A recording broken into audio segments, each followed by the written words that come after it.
ماینکرافت، ولی اگه به بلاک خاک برخورد کنیم میمیریم و هدفمون یا آهنه. طور که میبینید اگه روی بلاک خاک بریم میمیریم. اگه اینا رو اینطوری بذاریم فکر کنم بتونیم روش بریم. مردیم که این بلاک خاک ندره، این خاک انده، پس اگه روی اینا بریم مردیم. بغلمون یه درخته که اگه چوباشو بکنیم نزدیکمونه.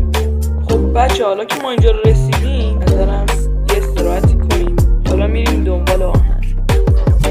روی خاکا بریم هیچیمون نمیشه. ممنون زامبی دیگه دارم بهت میرسم. حالا باشید چرا این فکر رو با خودت کردی؟ حالا بیا چی شد؟ دیگه قدرت بهم نمیرسه. یکی این ور یکی هم این ور. خب حالا وقتشه که تیکه کلاممون بگیم. اگه از این ویدیو خوشتون اومد لایک و کامنت و سابسکرایب فراموش نشه.